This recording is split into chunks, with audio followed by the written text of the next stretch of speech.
Good afternoon, ladies and gentlemen. Welcome to another exciting and everything and amazing Propagandacast with your host Imperial Dane, the one and only Master Propaganda Hero of Sight, Defender of the Fatherland, off to 1v1 on Faymonville Approach.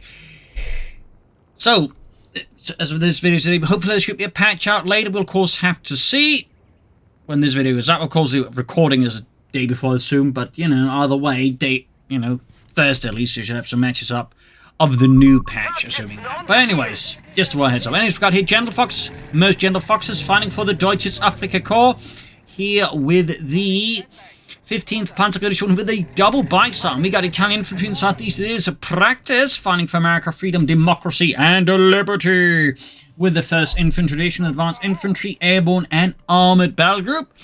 So, off to the races we are here. Double bikes, definitely not something you see too much out of the DAK here, so that's any choice there. Also, as always, big hearty thanks to my Patreon supporters for the continued generous and wonderful support of the Propagandacast. And a big hearty thank you to commenting and liking on the videos, helps out immensely with the YouTube algorithms. And a big thanks finally to Andrew for donating and supporting the Propagandacast, again helps out a lot. So we've got bikes here, there's right from first loss here as Joey goes down there to the bikes machine and gewehr there. Panzergrenadiers from up here for the most Gentlefoxes as the Riflemen pursue the bikes here. Got the point right next to the base here. Rifleman scouts closing in here. Another rifle out there for practice. Panzergrenadiers out there. Fighting is intensifying around the fuel point here as the initial German raid there, got pushed back here by the Allied forces. Double bike again. A lot of speed, a lot of capture power, and even some firepower. But that said, obviously as the game goes along, this is obviously going to be a lot less efficient. And, a single mine, for example, could quickly derail here Gentlefox's plans with the bikes or single anti-tank gunshot, possibly. It's definitely not without its risks, but if you can make it work, obviously, it does provide you with, again, just a lot of mobility and a lot of, map presence in some regards. Though not a lot of holding power. Light support company here for Gentlefox. Rifleman Scout fighting out here in his fight here for the fuel point. I mean, he's taking a lot of losses, and of course, this is also where the double bikes kind of has an advantage if you don't lose them, which is they trade incredibly efficiently, so they can just do self-repairs or be repaired up by someone else, and that's it. That's the damage to the unity. They're bleeding out. So here he's killed 2 scouts and 3 riflemen, and he's lost nothing manpower-wise himself. The Panzergrenadiers also obviously lost something to the upcoming rifle squad, but again, the 2 bikes he just traded supremely efficiently. Now go, 1 bike has achieved Veterans who won already. Through the power of shooting an American, they've gotten even better. So, heavy fighting here. We got a 3rd route squad for practice. We'll have to see what he goes for. I mean, he's got all options there open. I mean, particularly with Advanced Infantry and Airborne, like the double scouts here could become double artillery observers or double pathfinders. So, he's definitely keeping his options open so far. We got the MD-Fed 14 out for Gentlefox to help support his forces, mostly his bikes. North here, bikes rushing in north from here, getting flanking the rifle squad there. Catching the crossfire there. Definitely not great there for practice. It's definitely starting to focus more center-south, where there are no German bikes. Machine and Gavetti sitting up here. Closing in, taking fire, 1 squad suppressed. We got the infantry support sending out of practice. We're still yet to pick a battle group. It does make you wonder what he is scheming here versus Gentlefox, or if the double bike start might be leading practice here.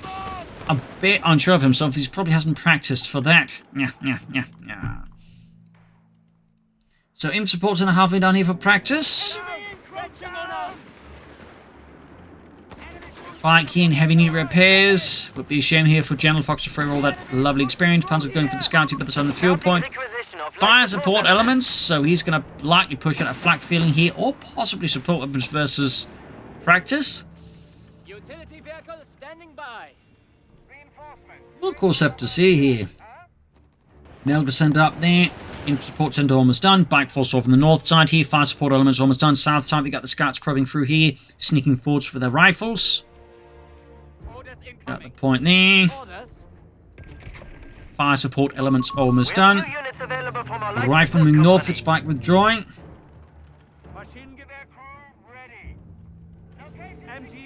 Right there. Fun fact about bikes in the German army, at the start of the war, they actually had entire formation, entire battalions, just motorcycle-mounted infantry, part scouts, part, just, in a sense, another Panzergrenadier unit, though they were quick to drop that, in part because the bikes are just too loud to really be used for reconnaissance. As a fun fact, the Soviets had to keep doing that, even like into 1944-45, they'd have like entire, again, reconnaissance units mounted on motorbikes. Typically Harley-Davidson bikes, amongst other things, given to them by the Americans via Lend-Lease. They'd even tow mortars behind them. Fun fact there. That's probably something you never imagined, just a Harley-Davidson motorbike towing a heavy mortar. So, BARs on the way for practice. Still no battle group, but certainly a lot of infantry with bars. Maybe it's going to go for advanced infantry then. Get some Rangers with BARs as well. That could certainly give Gentlefox's infantry a headache. Another Panzer squad on the way there. Though, of course, at the same time, it is an interesting choice here by practice and not risk without significant risks going for bars first versus the DAK, because this does mean he won't have easy access to anti-tank weapons.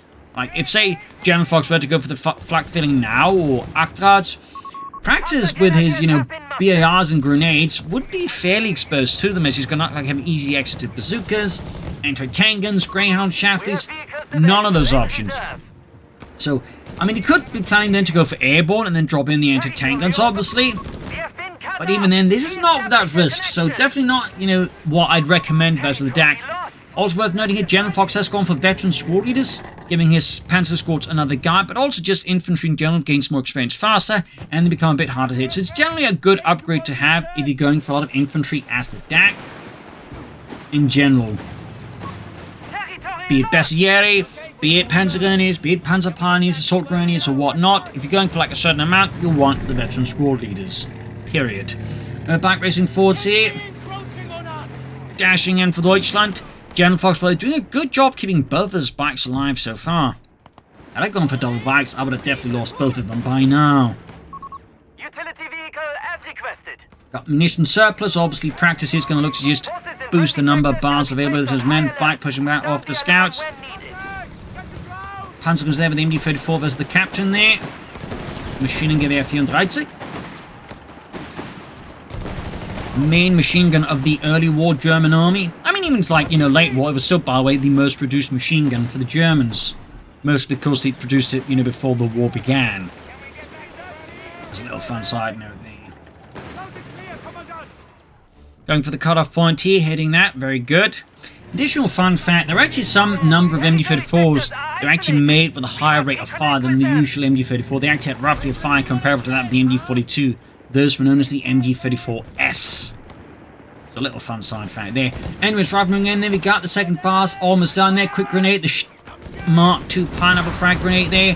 Panzers are firing into them there with the MD-34 and the CoH3 TKs here. Dashing in there for democracy, they engage up close here. And there you go. Got that poured on them. Practice maintaining good map control against Gentlefox, because, well, certainly early on, again, Gentlefox's bikes allow for the map control. They obviously struggle at like a row bigger than support after a certain amount of time, particularly versus barred up right. Oh, this was a big mistake here by practice. Went in way too deep, and again, with a lot of bikes about, I mean, this can quickly get punished for that tracer fire ability there. So that was a great wipe here for Gentlefox, going here first for sound the alarm. Nope, Guasatori out of him. Or fast L640s, very interesting. Mortar on the way, plus more Panzergrenadiers for Gentlefox. This is definitely going to some areas I didn't expect the match to go, really. Not anticipated the match to go in this direction at all. Like, neither players really kept pushing flight vehicles. There we go, though.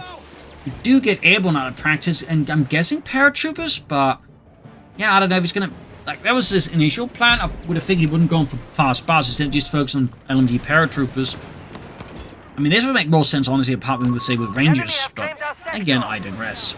Power fighters of the bikes here. German forces there again, heading back here with the 15th Panzergrenadier Division. Got that mortar tube joining in for freedom and democracy, liberty. Machine gun position up north there, and we do get paratroopers in here. 82nd Airborne Division dropping in at one of its regiments. From one of its regiments and companies. The 101st Airborne would only join in the war by the time of Normandy. Fun fact. Grenades off here. Pineapple grenading a fair bit of damage. Up north, we got the paratroopers dropping right next to Gentlefox's base, going for the fuel point. Bold drop here by practice. Very bold drop. Reinforcing healing. So both players going for a more infantry heavy approach. I mean, well, infantry heavy. They got like three sort of full squads here and there. I would say that's more infantry medium, but I think it's more noteworthy. We're just not really seeing a lot of light vehicles. There we go. We do get an infantry gun out here for Gentlefox, providing support for this infantry. Is that good? I mean, roughly, I'd say they both got a platoon's worth of infantry each so far, with a bit of supporting elements. I hope they didn't hit something in front. Paratroopers there withdrawing. We hear you.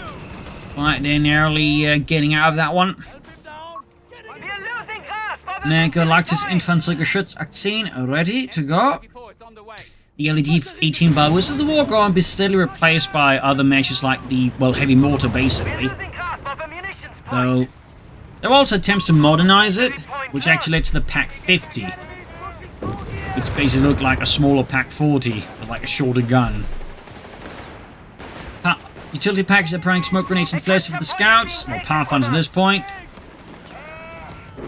Northy, right, there's the Pathfinders there. Paratrooper squad here, busy. Well, they're actually busy.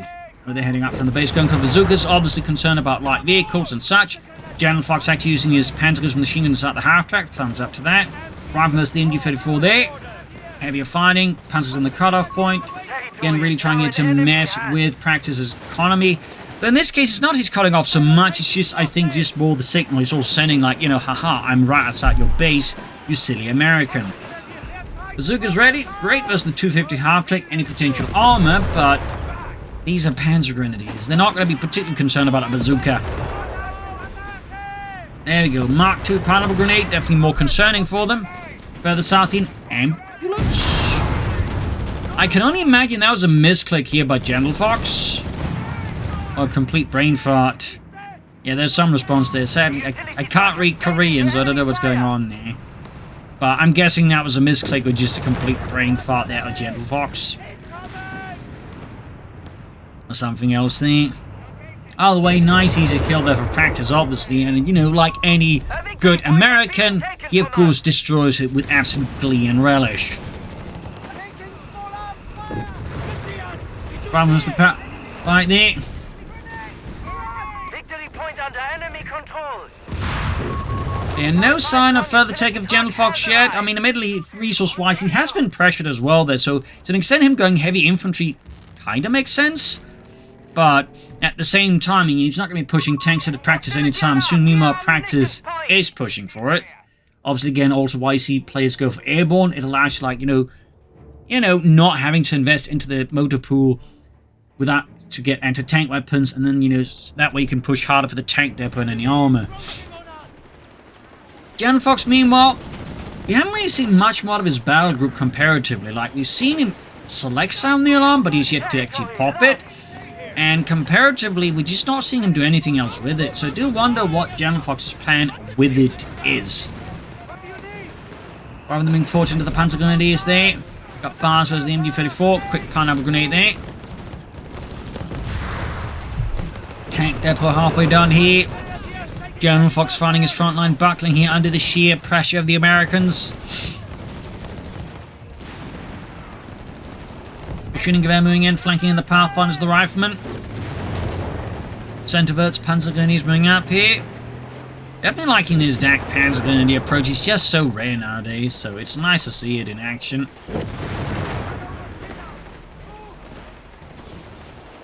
Mortar busy here. Pathfinder sneaking out. Tank depot is right around the corner here for Practice. Could go for Sherman, Hellcat, 100,000 Shermans. We'll have to see which, of course, of these choices he goes for. As for Gentlefox, he's going to have to go for PaK 38s and then sort of an intermediary solution. Because he doesn't really have, like, any other anti-tank options except, of course, anti-tank grenades. Territory is now in enemy hands. Though technically, the Hafterlatten which they're using is not a grenade, it's more magnetic mine. You just, like, attach and then, like, you know, you run away. Of course, trying to make that work in a game like Company is, of course, next to impossible. It would also be, like, extremely uncomfortable for any player to have to use because you have to then get your guy straight up to the tank. So, they use it as an anti-tank grenade, but realistically speaking, it wasn't. Up north, the grenades are the paratroopers there. Panzer May commando now for Gentlefox in the 15th. Ram getting slammed here by the Leichtes Infantry Geschütz 18. Further south here, bike busy. Proximity alarm. There we go. Sound the alarm. Allowing him to basically defend the cutoff point, I guess. And also make the point, you know, more easily defensible. Of course, it is worth noting, he was just doing it to, like, you know, defend the cutoff point. It doesn't defend anything. Like, the cutoff point leads to nothing, so... Yeah, like, I get wanting to, like, you just defend the point outside your base to an extent, but... At the same time, it might not be the best hill to die on. We do get prepared positions. We also get the first bike loss here for Gentlefox. I'm sure some bike enthusiasts right now are just absolutely crying. But Panzergrenadier Force, we do get the 105 shown here for practice. Does make sense. I mean, he knows he's controlled the resources quite well in terms of fuel. He also probably has a good idea that Gentlefox doesn't have a lot of anti-tank assets in the first place. So the 105 Sherman is just going to be like absolutely bloody amazing. Or if you're Gentlefox, absolutely bloody awful to deal with. So right now, practice definitely has got somewhat the longer end of the stick, though Gentlefox has been able to bleed him out quite well, even he's been struggling a bit with map control in certain regards, at least fuel-wise. There's obviously not all smooth sailing there. For practice, though, of course, things are about to at least briefly get a lot smoother once that Sherman starts hitting Gentlefox. Straight for armored reserves there. Bold, very bold here out of Gentlefox. Exceedingly bold. So considering again, he has no anti-tank weapons. There we go with Gentlefox. And with practice. Another sound the alarm there. He's absolutely going hard on it. Sounds the alarm! The Americans! Well, they're attacking everywhere. Well, they're attacking harder here! There we go. I mean, this is actually a bit more cheeky, though. He's actually grabbing the opponent's cutoff point, in a sense, and then popping sound the alarm. Obviously, in this case, it's still not leading to a lot, but, you know, I like it more, though, of course. It would have been extra cheeky if that could have been this one. But, you know, thumbs up to Gentlefox. That's actually, like, a neat application of sound the alarm. That deserves some credit. But again, he's very much in an absolutely uncomfortable position because his opponent's already got 105 with Sherman, and again, Gentlefox has 0 anti-tank weapons, so stop it. None. Nada. So, this is definitely a very good opportunity for practice. Of course, whether or not I can actually fully exploit this is another matter. Battle group-wise, we're not seeing much ability to pick there from him, and Gentlefox still hasn't done much more there. Water fire bringing down death here. Got grenades off there. German setting in. Odd action there, mortar being hit by the German artillery there. Trying to go for White P, not quite succeeding. Guasatori and the registered artillery ability there. German rolling in. Heading northwards. Reinforcing, healing back here, obviously. We'll go for another 105 with Sherman. We'll go for regular. We'll go for Hellcat. And of course, Gentlefox trying to hope for the Tiger Tank is going to go for something like Stugs or Panzer 4 here. We'll have to see. I mean, I certainly wouldn't recommend trying to go for a Tiger under the current circumstances. We also got advanced logistics, thumbs up. But we'll have to see what he does. I mean, Stugs are probably in a good way to like just deal with that Sherman. Panther 4 would be like more intermediate choice. So not bad either. The Panther 3 would still be the awkward choice, but it's not quite as awkward as it used to be. Bike gaining basically an ace bike crew there. Thumbs up to Gentlefox. Sherman slamming the artillery there. Gentlefox can now go for the Stugs of Panther 4. He's got the fuel, he's got the manpower. He just needs the will. And it ends up being the Panther 4 here for Gentlefox, most gentler foxes. Rolling in some of that Panzerwaffe here.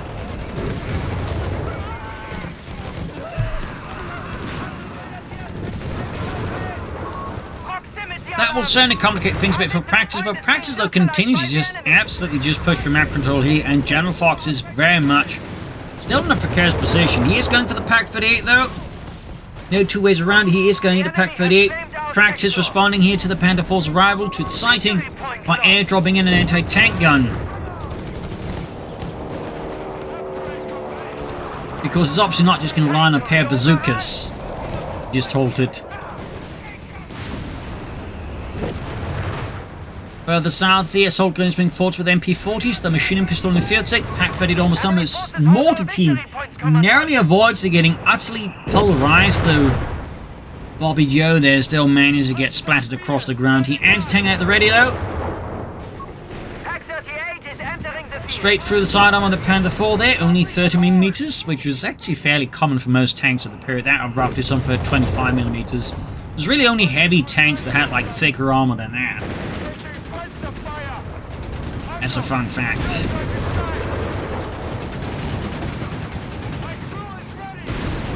Panzer's rushing in there.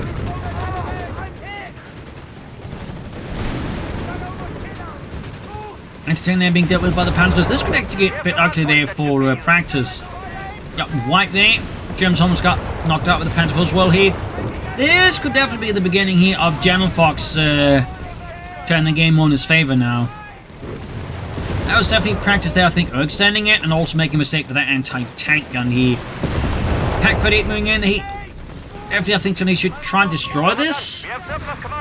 I mean, he could try and just hope to get it out of Practice's hands, but I do think there's a future many risks involved with that. Yeah, now he ends up just withdrawing, and Practice gets the anti-tank gun back under the control of freedom and democracy. South side, German forces there just grabbing the southern half of the map here fairly well now. Big 2 points wise. Gentlefox's lead, though, is slowly receding here. Enforcement healing, Panther 4 causing repairs, so it has managed to achieve Veterancy 1 at least. 250 after they're being slammed by the anti-tank and the bazookas, and down it goes. That was a bit of a waste there, and Practice with a Hellcat to respond to the Panzers. Pack 38, they're moving to the paratroopers and the mortars.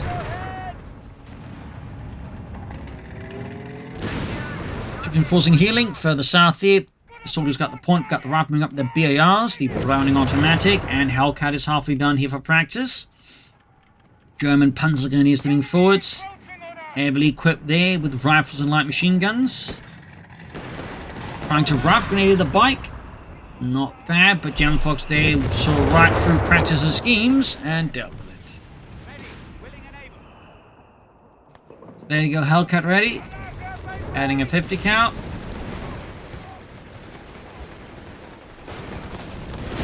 On the south here, Panther was the captain. Quick grenade here. 342 was 308. Hellcat, they're going for the Panther 4 in the center. The German troops in a bit of a tangle there. Airburst shells from the mortar. Hellcat diving after the Panther 4 down to half health. The MD-34 setting up. Great shot of the Hellcat. But there you go, Pack 30 in the base there, lands a great hit on the Hellcat, and the Hellcat could go down. Practice here definitely underestimated Gentlefox, or overestimated himself. Either way, it loses him the Hellcat, but the Panther 4 survives, unsurprisingly. Actual Hellcat tank destroyers were in fact very lightly armored. They were made to pretty much just rely solely on the speed and the range against the enemy. They were not meant to like really survive a hit. They were also typically, like most of the American tank destroyers purported by reconnaissance teams, basically meant to, like, you know, do all the sighting, and the Hellcat was just meant to, like, move up and, like, you know, pop this shot and then get out of there. German troops here by the American base repulsed here as Practice orders the men of the 1st Infantry Division forwards, even with support of the 82nd. A lot of back and forth here. So we'll have to see what Practice now does after losing that Hellcat like that. I mean, that was definitely, I think, an avoidable loss. Quick rifling from the Pathfinders. And we actually got an ace Pathfinder squad here out of Practice. Thumbs up. Right, at ace level, sort of just kind of forgotten there, but Gentlefox. He could go for another Panzer 4, he could go for Stoops, he could of course just try not for Tiger Tank, and we got sound the alarm again. On the cutoff point. I mean, quite interesting to see someone make so consistent use of it. I mean, it also just provides other buffs like a 50% rate of fire, stuff like that. But generally you just don't see that ability used a lot at all. So, I mean, 2 thumbs up with Gentlefox. 2 thumbs up. That's him just making use of the ability like that. It does cost him, I think, access to telemines and such, but I mean, he was making consistent use of it, and like times decisive points, and it's obviously good. Here, though, Practice definitely slipped up again, like with the Hellcat. He sent his tank way too far, and it got played out, and Gentlefox can now run off with it. Meanwhile, we got a second Panther here for Gentlefox, and the 15th Panzergrenadier Division, so that gives him even more assault grenadiers as well there. So it allows Gentlefox to build up a much more substantial force here. Also puts him at like 5 infantry squads. We got 3 Panzer Grenadiers, we got the 2 assault grenadiers. So the situation for Practice is definitely getting more uncomfortable. He's gone for a regular shun himself now. Not a bad idea. Yeah, losing the anti-tank and that really hurts him. Really hurts him. On top of losing that Hellcat, obviously. And the arrival, of course, of another Panther 4 is only gonna make the situation for him even worse. We see the Gentlefox kind of repeating here. Practices mistake, extending his anti-tank guns without any support and any good way of getting out of there alive. They run into, say, a bunch of very angry Americans, which is exactly what happens here. So, Practice could claim the anti-tank gun in the name of democracy and use it to make up for the one he lost himself. You can see that Gentlefox is flanking around here, trying to threaten an easy escape with it. So, this is definitely not helping out the Practice here versus Gentlefox. There's a good maneuver there by Gentlefox. Thumbs up. Now the anti-tanker dropping in. Bazooka Paris as well there. Sherman going for it. Panther 4 sidearm experts. We've got the second Panther 4 arriving here. Heavy tank firing close to the center. American forces racing in there. Support of the Bazooka team. Air-to tank duel here. Anti-tanker still dropping in. Sherman's... Oh, Panther 4, they're getting hit up with a snare. Allowing the Sherman to get further distance between the two. Also gives the anti-tanker time to drop in. And it's also angled perfectly to just start shooting at the Panther 4 almost there. More bazooka fire here. We could see Gentlefox losing his veterans. See 2 Panther 4. He's popped the veterans 1 ability.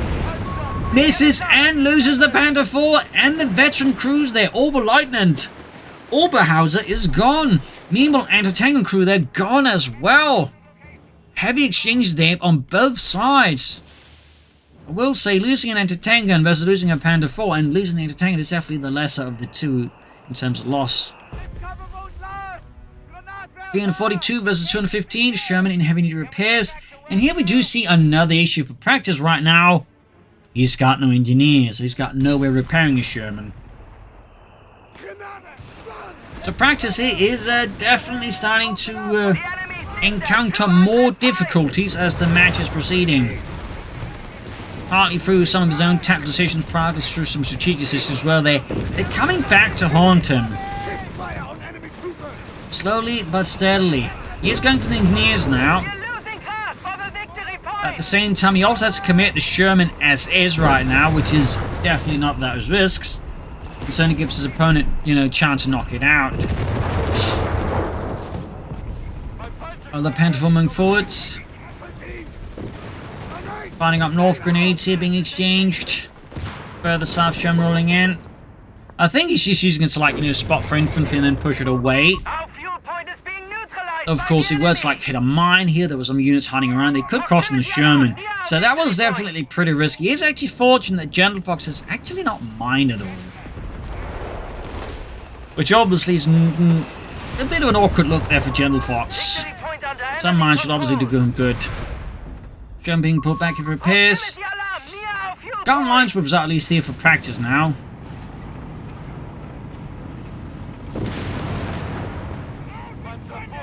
South route there. We got 342, Panther 4 swinging southwards here, breaking through the terrain, crashing walls, crates. Panzergrenadiers to the machine give support going for that cutoff point again. And note they're 8th level. Iron Cross 2nd class. Rather than dashing in, but they're being met with heavy firepower there. Of course, several machine guns is not a great thing to move into. Plus artillery support and the Panther 4 here. Practice attempt to keep the cutoff point out of German hands has once more failed. North here, paratroopers right here with the assault gives and the Panzergrenadier. We got airborne shells against the Panzergrenadiers. And we got veteran free here on Practice's mortar crew. Very nice. Thumbs up to that at least. From the getting hammered. by various sources there. Proximity alarm. Defend this sector And there we at go. all costs. Once more, sound the alarm on the cutoff point. Ambulance rushing in here. The enemy has taken a victory point. The pressure here in practice now is actually quite immense. And he's really just struggling to like find a way out of this mess. Comes the Panzergrenadier rifleman paratrooperman in there.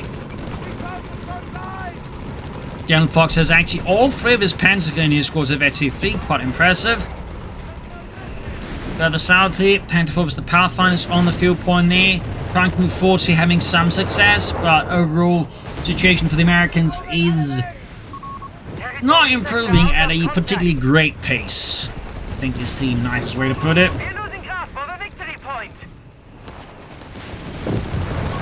Enemy forces are shaken.